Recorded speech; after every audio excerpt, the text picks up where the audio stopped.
eza molai liboso na ngai mokili ezobenda ngai kasi kolo na ngai tambolisa ngai wete nakoma. Bonjour, que Dieu vous bénisse ce matin. J'ai dit que Dieu bénisse quelqu'un ce matin.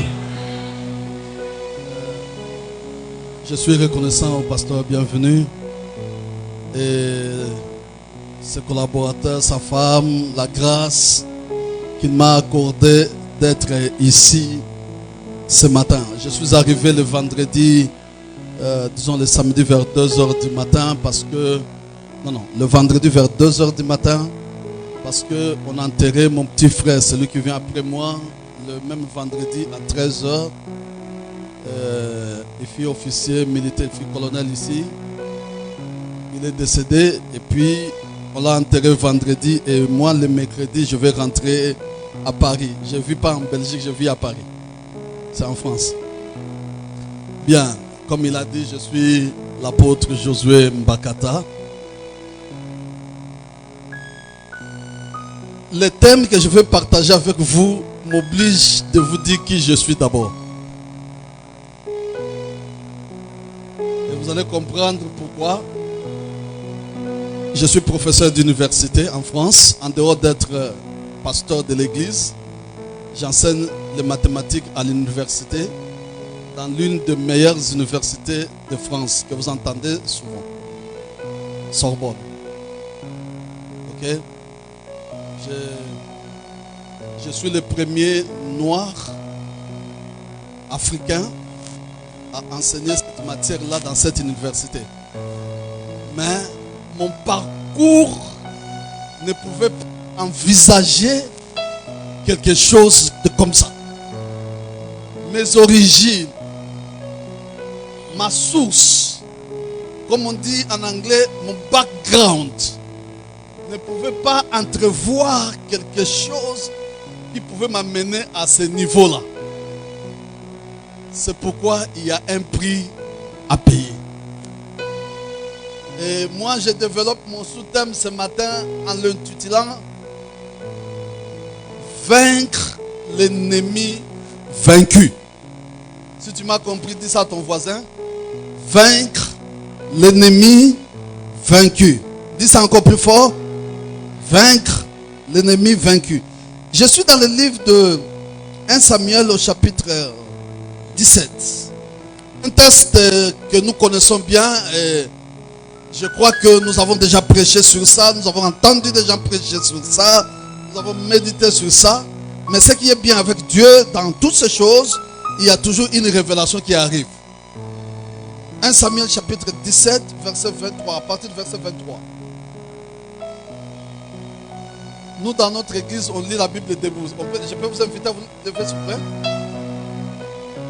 Tandis qu'il parlait avec eux, si tu es sûr que tu es debout, mets-toi debout. Tandis qu'il parlait avec eux, voici le Philistin de Gath, nommé Goliath, s'avança entre les deux armées hors de rang de Philistins. Il tint le même discours que précédemment. Et David les entendit. À la vue de cet homme, tous ceux d'Israël s'enfuirent devant lui et firent saisis d'une grande crainte. Chacun disait, avez-vous vu s'avancer cet homme? C'est pour jeter à Israël un défi qui s'est avancé. Si quelqu'un le tue, le roi le comblera de richesses, il lui donnera sa fille et il affranchira la maison de son père en Israël. David dit aux hommes qui se trouvaient près de lui, que fera-t-on à celui qui tuera ce Philistin et qui ôtera l'opprobre de dessus Israël? Qui est donc ce Philistin, cet incirconcis, pour insulter l'armée du Dieu vivant?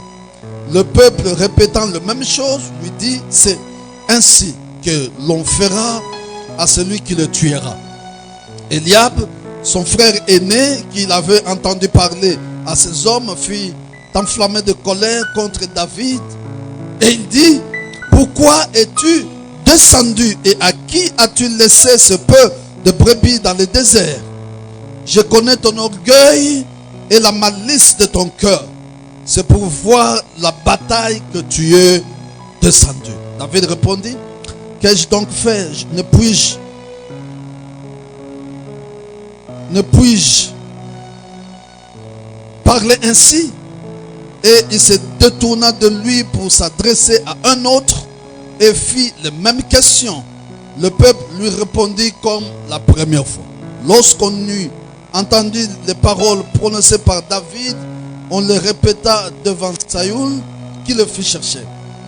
David dit à Saül que personne ne se décourage à cause de ce Philistin. Ton serviteur ira se battre avec lui.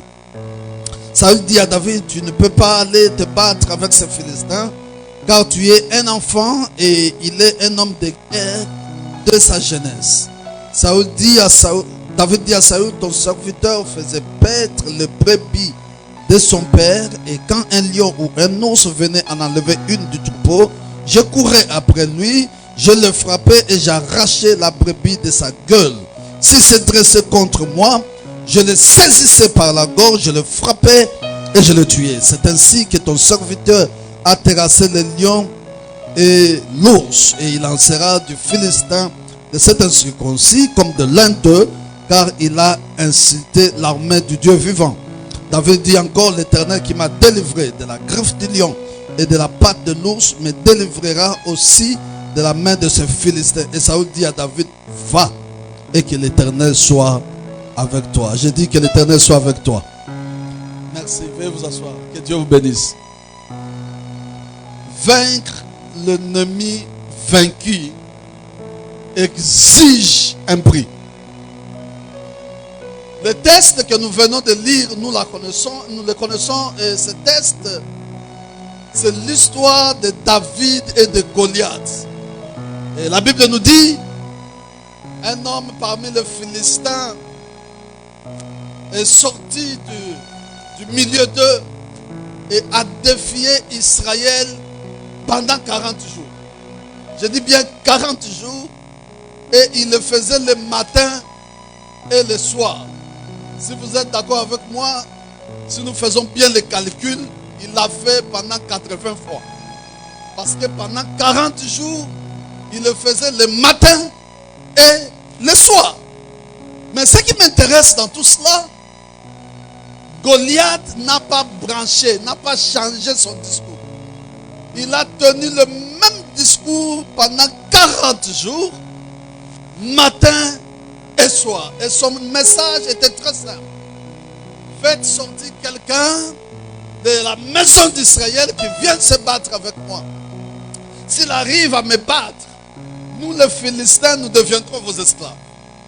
Mais si moi j'arrive à le battre, vous les Israélites, vous deviendrez nos esclaves. C'est simple comme message.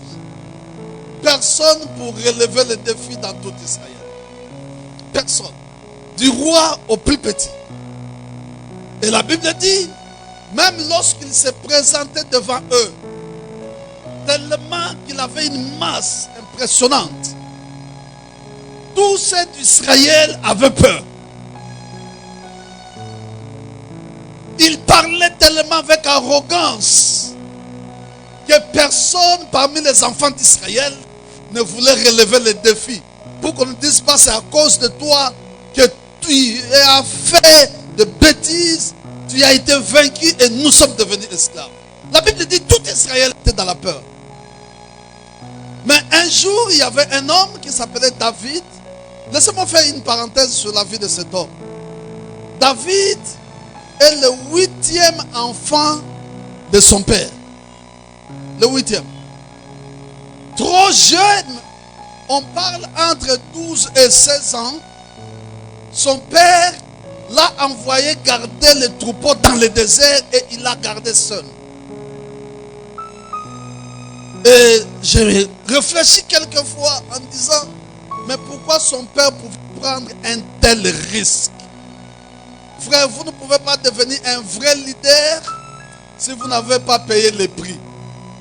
Tout ce que vous pouvez devenir demain dépend du prix que vous payez aujourd'hui. Non, ton amen est faible. On dirait que tu ne me comprends pas. J'ai dit, tous ceux qui ont réussi dans la vie, que vous pouvez admirer, que vous pouvez acclamer, ils vous diront que ce soit dans la politique, que ce soit dans le ministère, que ce soit dans les affaires, ils ont payé un prix. Et souvent, écoutez-moi, le prix qu'on paye est silencieux. Ah non, ils n'ont pas compris. Le prix qu'on paye ne fait pas de bruit. Le prix qu'on paye n'est pas tambouriné. C'est-à-dire qu'on ne tape pas de tambour quand on paye le prix. Mais parfois aussi, ça fait pleurer. Et l'école du prix, c'est aussi l'école d'isolement. Parfois, à un certain moment, tu es censé être seul. Tu n'as pas besoin de quelqu'un. Et Dieu va t'amener aussi dans des circonstances où tu dois rester seul. Faire face à ces défis seul. Les hommes sur qui tu comptais, les femmes sur qui tu comptais, les parents sur qui tu comptais, parfois ils doivent te laisser, t'abandonner, te décevoir. Juste parce que Dieu a besoin de toi dans le futur. Il te prépare dans le futur. Et les grandes préparations du futur se font dans le silence. Se font là où d'autres personnes ne peuvent pas s'associer à toi pour qu'ils ne disent pas c'est à cause de nous. Est-ce que vous comprenez? Certains isolements parfois c'est difficile de les accepter, mais c'est une école pour le futur. Et David, regardez son père, le met là-bas dans le désert seul. Un enfant, un adolescent, pour garder le troupeau. Mais je vais aller très loin avec vous.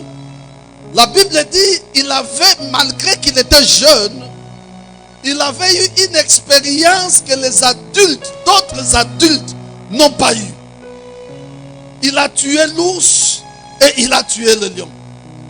Mais seulement, bien qu'il avait tué l'ours et le lion, il n'était pas connu en Israël, n'est-ce pas? Et c'est seulement sa famille qui avait connu. Mais en Israël, personne n'a parlé de lui. Vous voyez, cette école où tu vas payer le prix, parfois certains actes, certains efforts que tu fournis ne sont pas appréciés. Les gens ne le voient pas encore. Mais c'est une école. Écoutez bien, bien aimé. On ne devient pas champion sur les rings. Le Goldberg là que vous voyez, John Cena, que vous voyez, vous appréciez. Ils ne sont pas devenus champions sur les rings. Non. Je dis encore, on ne devient pas champion sur les rings. Est-ce que tu peux dire ça à ton voisin? Dis-lui, voisin, on ne devient pas champion sur les rings. Le ring est seulement le lieu qui atteste que tu es champion. Est-ce que vous avez compris ce que je dis? Je ne parle pas un français compliqué, n'est-ce pas? Je dis, le ring, c'est seulement l'endroit qui approuve, qui atteste que toi, tu es un champion. Mais ce n'est pas l'endroit où tu deviens champion. Non, tu deviens champion là-bas dans le silence quand tu es en train de faire des entraînements. Personne ne te voit, personne ne te connaît, personne ne sait qu'est-ce que tu seras demain. Mais toi-même dans le silence, tu te donnes une certaine discipline. Écoutez-moi bien. Tu veux réussir dans la vie, tu veux payer le prix. Il y a aussi ce que j'appelle la discipline. Là où toute personne n'est au courant de toi. Là où tu n'es pas connu. Là où tu n'es pas apprécié. Mais tu te donnes une certaine discipline pour certains objectifs. Écoutez-moi bien, je vais dire encore. Si tu veux payer le prix, il faut savoir qu'est-ce que tu veux. Vous ne pouvez pas payer le prix de ce que vous ne savez pas. Non. Vous ne pouvez pas payer le prix de ce que vous ne savez pas où vous allez. Qu'est-ce que vous voulez devenir? Et chaque prix payé dépend de ce que vous voulez former comme destinée, comme futur. Donc pour quelqu'un qui veut être un champion de boxe. Maintenant, on te dit, tu veux être champion de boxe congolais, au Congo seulement, ou bien en Afrique, ou dans le monde. Celui qui veut être champion de boxe au Congo ne s'entraîne pas de la même façon que celui qui veut être champion de boxe en Afrique. Vous êtes d'accord avec moi ou pas? Maintenant, si toi tu veux être champion du monde de boxe et que tu t'entraînes simplement comme champion du monde du Congo, tu manges le kwanga, tu manges le dindon, tu manges tout ça là, et ça te donne beaucoup plus de graisse, tu ne peux pas être champion pour le monde. Parce que là-bas, c'est une autre dimension de sacrifice, c'est une autre dimension de prix. Est-ce que je parle à quelqu'un dans cette assemblée? Donc, l'objectif atteindre dans ton futur détermine aussi le prix du sacrifice. C'est pourquoi l'apôtre Paul a dit, tous courent au stade, mais ce n'est pas tous qui remportent le prix. Celui qui veut remporter le prix se donne une certaine discipline, certains sacrifices. Les prières que tu fais pendant que d'autres personnes dorment, les sacrifices que tu fais pendant que d'autres personnes dorment, la sanctification que tu amènes pendant que d'autres personnes se pourrissent, ce sont des choses d'entraînement pour ton futur, pour ce que tu veux être demain. Vous ne pouvez pas être grand si vous n'avez pas posé un fondement solide. Non, non. Vous voyez cette maison, là où nous sommes, sa beauté, sa force n'est pas dans la couleur qu'on a mis dehors. Sa force, c'est dans le fondement qu'on a mis. Mais en réalité, le fondement, on ne voit pas ça, c'est caché. Le fondement, c'est comme le prix que vous devrez payer pour bâtir une maison de cette hauteur. Quelqu'un me comprend? Et la Bible dit, personne pour relever le défi. Et son père dit à David, apporte la nourriture à tes frères qui sont au fond là-bas. Et David, gentiment, apporte la nourriture. La première personne qu'il a vue, la Bible dit, il pose la question. Que fera-t-on à celui qui ira se battre contre cet homme? Les gens lui disent, il y a 3 récompenses ou 4 qui sont attachées à cela. La première, le roi a dit, il te comblera de richesse. La deuxième, il te donnera sa fille en mariage. La troisième récompense attachée à cette bataille, c'est qu'il va affranchir la maison de ton père ici en Israël. Quand David a vu toutes ces choses, ces récompenses attachées à cette bataille, il dit, il faut que j'essaye. La différence entre toi et ton ami qui se moque de toi parce que tu as fait quelque chose, tu as échoué, c'est que lui n'a jamais fait quelque chose. Est-ce que vous comprenez? Mais toi, au moins, tu y as essayé. Les champions essayent toujours. Celui qui a inventé la lampe incandescente là, qui influence l'humanité tout entière aujourd'hui, on dit de lui qu'il a essayé 9999 fois et il échouait. Mais un jour, on lui a posé la question, dis-nous, pourquoi tu as échoué plus de 9000 fois? Il dit non.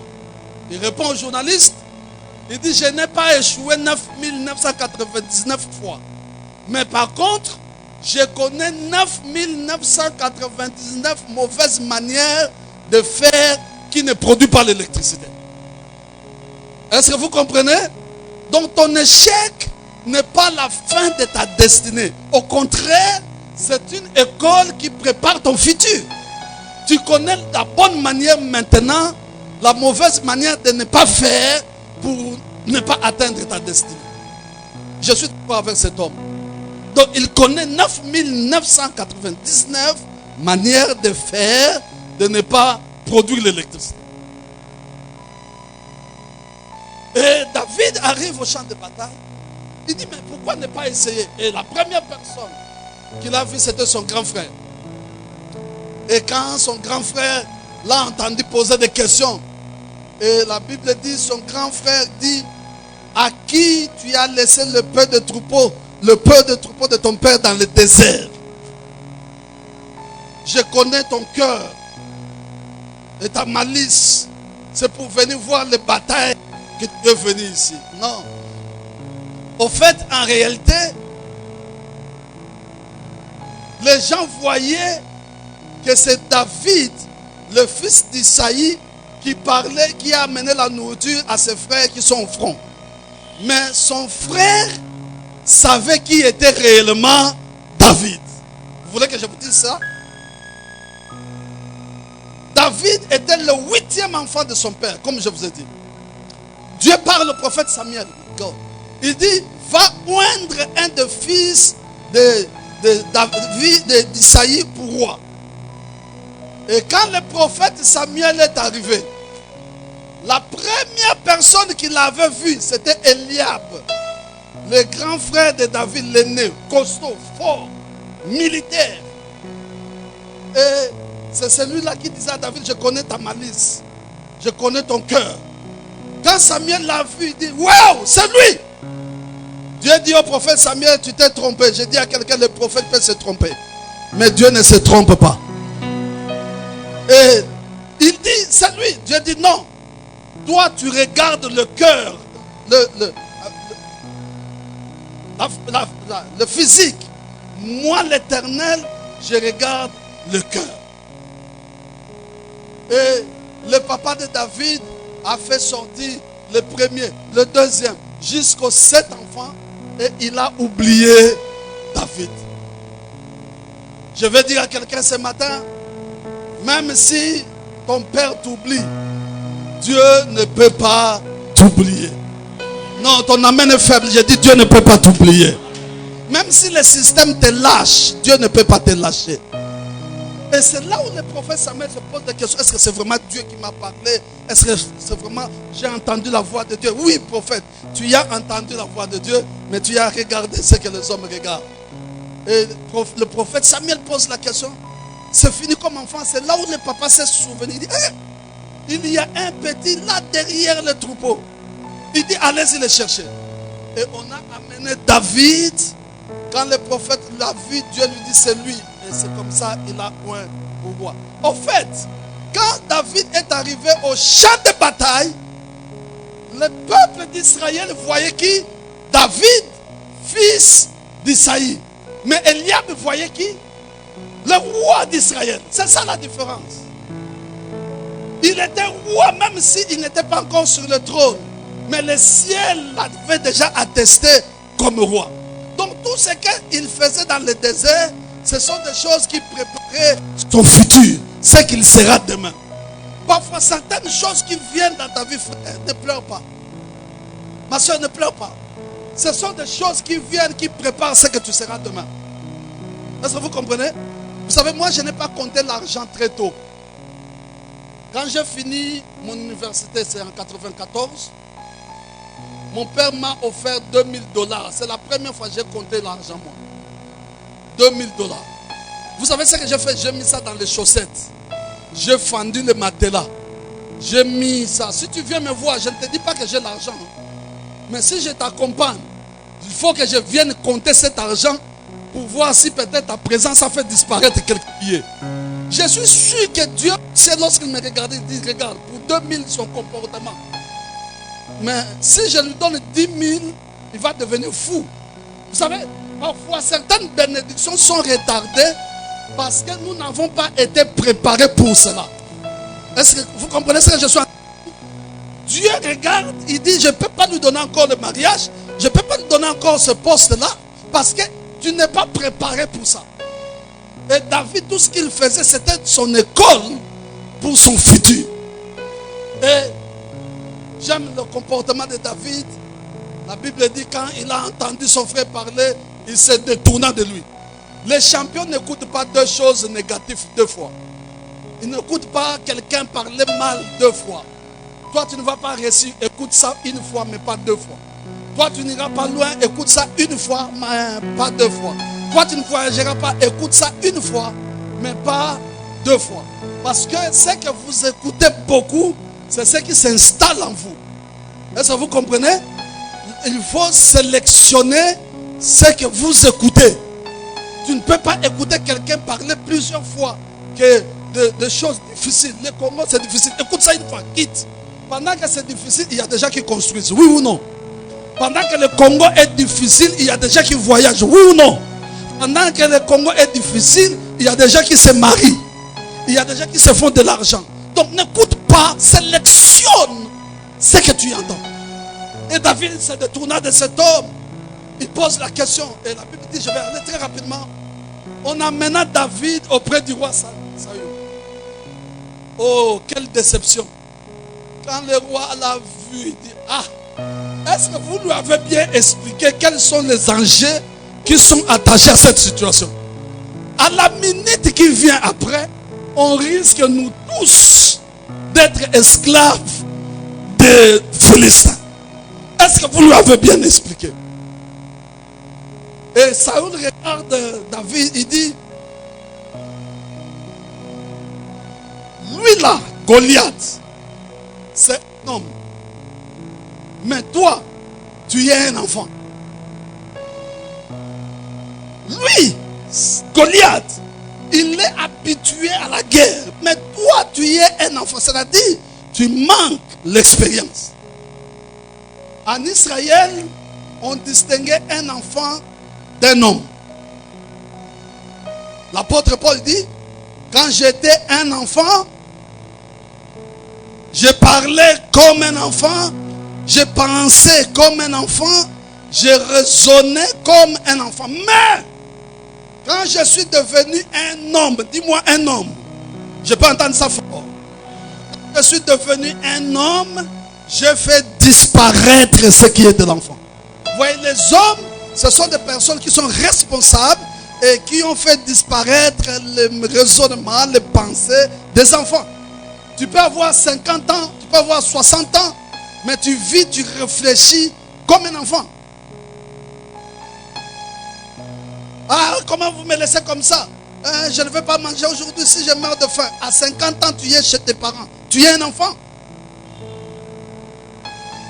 Un adulte dit, même si vous n'êtes pas venu me voir quand je suis tombé malade, mais je ne fuirai pas l'église, je viendrai toujours. Mais l'enfant dit, je ne viens pas à l'église chez vous parce que vous n'êtes pas venu me voir quand j'avais perdu mon frère. Ou bien quand j'avais faim. Tu es un enfant, quel que soit l'âge que tu as. Est-ce que vous comprenez? Et David dit à Saül, il dit, ce que tu dis, tu peux avoir raison. Mais écoutez seulement ce que j'ai vécu. Parce que le problème, ce n'est pas ce que les gens disent de toi. Le problème, c'est quelle expérience toi tu as avec ce Dieu-là. Il dit, quand j'étais un enfant, dans le désert là-bas, j'ai gardé le troupeau.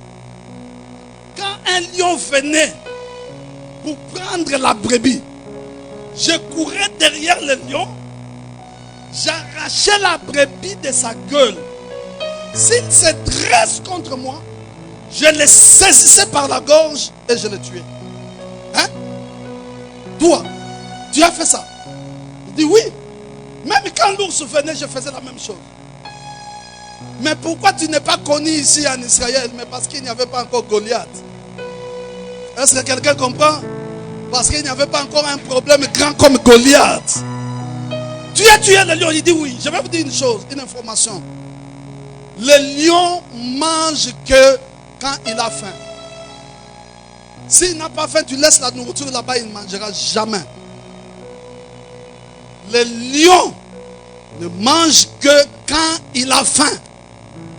Un lion affamé qui vient chercher sa nourriture, sa proie, et toi tu l'empêches. Vous voyez le danger? Donc David voulait dire, moi, j'ai risqué ma vie pour les brebis de mon père. J'ai exposé ma vie devant le lion et devant l'ours pour que la brebis vive. S'il veut faire du mal, qu'il me fasse du mal, moi. mais qu'il laisse la brebis pour laquelle j'avais la charge. Vous n'avez pas compris. Vous avez vu un roi dans David? Ici, vous avez vu un roi? Il protège son peuple, il expose sa vie. Et quand il s'est dressé contre moi, je l'ai saisi par la gorge et je l'ai tué. Hein? Au fait, quand David est arrivé au champ de bataille, il a vu Goliath. On dit de Goliath, c'est un homme qui avait à peu près 2,8 mètres. Très costaud, fort. Et lorsqu'il parlait, il vociférait. La Bible dit, sa voix faisait trembler Israël. Or, la Bible dit, en réalité, dans l'homme, c'est l'esprit. C'est-à-dire, David a commencé à regarder Goliath. Levez-vous un peu plus bas. Lorsqu'il regarde un homme comme ses frères-là, Goliath, et que Goliath est en train de parler, David discerne quel est l'esprit qui parle dans cet homme. Il a entendu et il a compris que ça, lorsqu'il parle, tout le monde tremble. Oh, il a vu les caractéristiques de cette voix dans un animal qu'on appelle le lion. Or, dans la forêt, lorsque le lion rugit, tous les animaux tremblent. Lorsque Goliath parle, la Bible dit tout Israël tremble. Il dit, ah, mais ça c'est le lion. Ça c'est le lion. Les gens voyaient Goliath, mais David voyait qui? Le lion. Je vois le lion. Il dit, si j'ai tué le lion dans l'ombre, c'est que je peux le tuer aussi dans la réalité. Vaincre l'ennemi vaincu. Si je l'ai vaincu déjà là-bas, c'est que je peux le vaincre encore ici. Ce qui fait peur aux autres ne peut pas te faire peur. On dirait, je ne te comprends pas. Ton amen est faible. Donne-moi un amen qui m'encourage. Vaincre l'ennemi vaincu. Et on dit de Goliath, il avait la masse. Il était fort. Oh! Et il entendait les autres, il dit, mais c'est monsieur costaud. La race là, nous on n'a pas ça en Israël ici. Et David discerne.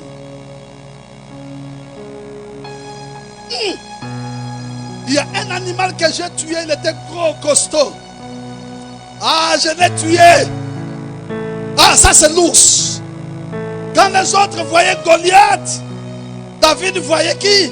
L'ours. Il dit, si j'ai tué l'ours dans l'ombre, c'est que je peux le tuer aussi dans la réalité. J'ai été préparé pour cela. Vaincre l'ennemi vaincu. Frère, Goliath arrive. David aussi arrive. Ça c'est un lion. Le lion fait peur à tout le monde, mais le lion ne fait pas peur à David. Ça c'est l'ours. L'ours fait peur à tout le monde, mais l'ours ne fait pas peur à David. David dit, ça, je l'ai déjà vaincu. Dis à ton voisin, ça, je l'ai déjà vaincu. Dis-lui ça avec impression. Dis-lui ça, je l'ai déjà vaincu. Que les gens viennent te dire, toi tu ne vas jamais te marier. Quelle sera ta réponse? Ça, toi tu ne seras jamais riche. Regarde tes parents, personne n'a évolué. Toi aussi tu ne vas jamais évoluer. Est-ce que vous comprenez? Donc David, regardant ces choses, il dit ça, je l'ai déjà vaincu. Et la Bible dit, Saoul a essayé de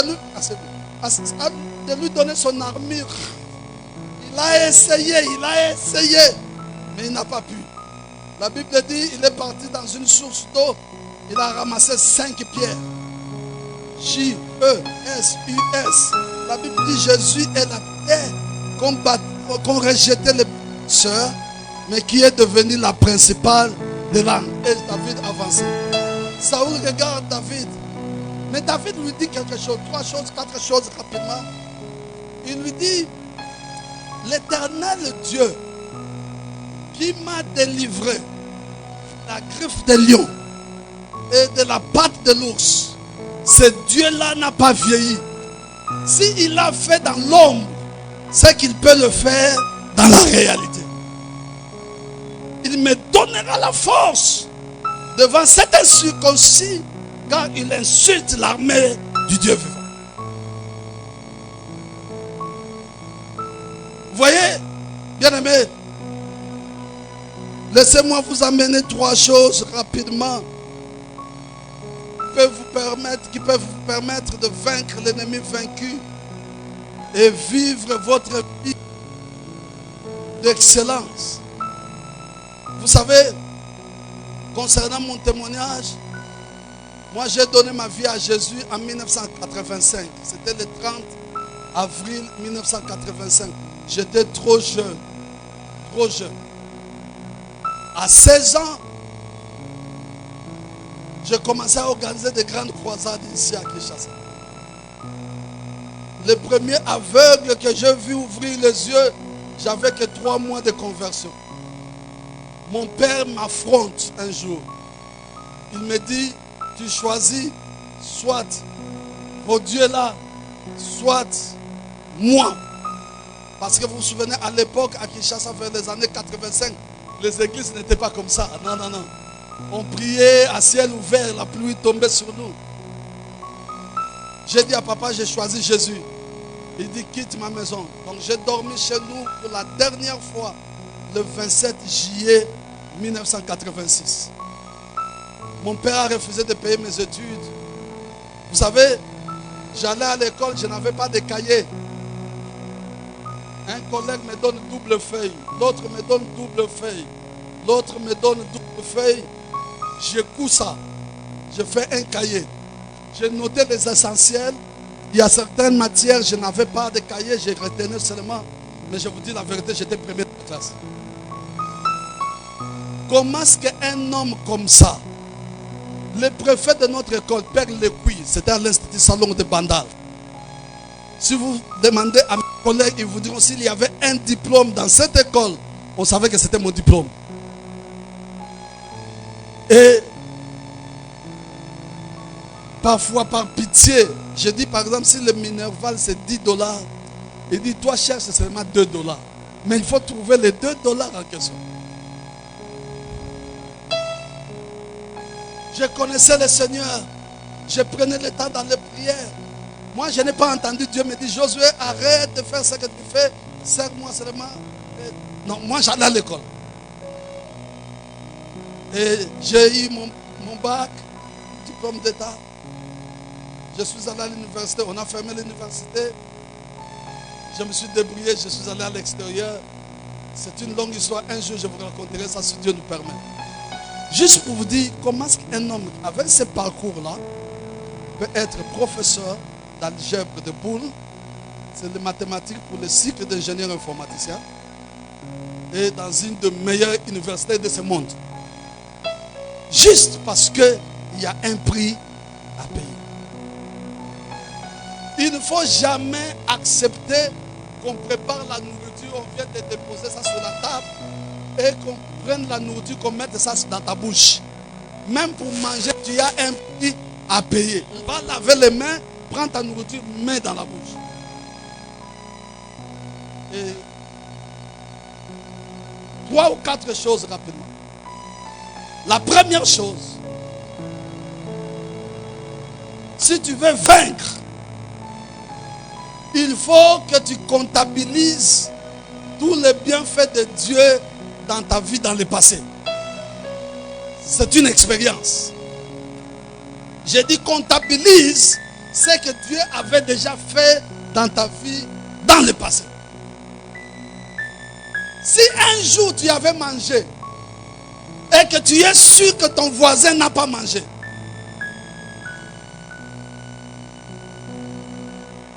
si tu te trouves dans des moments difficiles, rappelle à Dieu ce souvenir-là. Dis-lui, Seigneur, tu sais, j'avais mangé, mais mon voisin ne veut pas manger. Le Dieu qui donne la nourriture est capable de me donner encore la nourriture aujourd'hui. Il y a une chanson qu'on chantait ici. Tanga nyonso tika mokote Tanga nyonso ye asalaki. Tanga nyonso tika mokote. Solo yo komona ngolo. Comptabilise les bienfaits de Dieu. David a dit, si c'est Dieu la m'a délivré des griffes de lion et de la patte de l'ours, il n'a pas changé. C'est qu'il est aussi capable aujourd'hui de faire la même chose. Le Dieu du passé, c'est aussi le Dieu du présent. Ton amen est faible. Donne-moi un amen bien. Deuxième chose. Investis tes potentialités dans quelque chose qui te donne une récompense de valeur. Je peux dire ça encore une fois. Investis tes potentialités dans quelque chose qui te donne une récompense de valeur. Je peux dire ça la dernière fois. Investis tes potentialités dans quelque chose qui te donne une récompense de valeur. David a posé la question, il dit oui, c'est vrai. C'est un problème, c'est un challenge national. Mais quelle est la récompense qui est attachée dans ça? Je gagne quoi dans cette affaire? Un jour, l'apôtre Pierre arrête Jésus, il dit, j'ai laissé tout pour te servir. Mais moi, je gagne quoi dans ça? Guérir les malades, purifier les lépreux, ouvrir les yeux des aveugles, c'est dans ton record. Mais moi, j'ai tout laissé pour te suivre. Je gagne quoi dans ce business-là? Je gagne quoi? Jésus regarde Pierre. Il dit, si quelqu'un à cause de moi et à cause de la bonne nouvelle abandonne tout, il aura des frères, des soeurs, des pères et des mères. Et il aura la vie éternelle. Donc tu ne peux pas suivre Jésus sans une récompense de valeur. Ta vie est précieuse. Il faut l'investir dans quelque chose qui te donne une récompense de valeur. C'est un prix. Ça te permet d'aller étudier encore. Ça te permet de lire des livres. Ça te permet de poser des questions à des gens qui ont reçu. Ça te permet de faire des rencontres avec des personnes qui ont reçu. Ça te permet de t'humilier par rapport à d'autres qui sont grands. Juste pour apprendre. Tout ça là, c'est une école. Parce que tu es en train d'investir tes potentialités dans quelque chose qui te donne une récompense de valeur. La troisième chose. La taille de ton ennemi détermine la taille de ta récompense. N'aie pas peur des défis. N'aie pas peur de ce qu'ils vont dire. N'aie pas peur. Au fait, vous voyez, il avait tué le lion, mais il n'était pas connu en Israël. Il avait tué l'ours, mais personne ne l'a célébré. Mais il a fallu la présence de Goliath. Ton ennemi n'est pas ton cimetière. Ton ennemi, c'est juste un message qui est en train de te dire que ta situation veut changer. Les difficultés que tu traverses, ça ne va pas t'enterrer. C'est juste pour te dire qu'il y a quelque chose de nouveau derrière ce mur-là qui arrive. Donc, il faut comprendre que la taille de ton ennemi détermine la taille de ta récompense. Frère, toi, tu t'es battu dans ton quartier ici à Matete. Et quelqu'un qui s'est battu dans tout le Congo, vous voulez qu'on vous donne le même prix? Non. C'est pas possible. La taille des épreuves, c'est la taille. Je finis. Il faut payer le prix. Et ça, c'est un conseil que je donne à mes chers compatriotes, chers serviteurs de Dieu, chers enfants de Dieu. Le problème aujourd'hui du Congo, particulièrement le problème des Guinois, c'est qu'ils aiment trop la facilité. La facilité.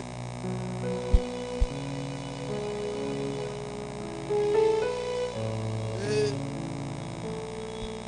vous allez voir, j'ai discuté avec un monsieur, il a un master, comment vous appelez ça? Une licence en informatique industrielle, ici à Kinshasa, et il me dit qu'il ne trouve pas du travail. J'ai dit, tu es maudit. Oui. Ingénieur, informaticien, et puis tu ne trouves pas du travail. J'ai dit, franchement, tu es maudit. Va chercher la délivrance. Il me dit, pourquoi?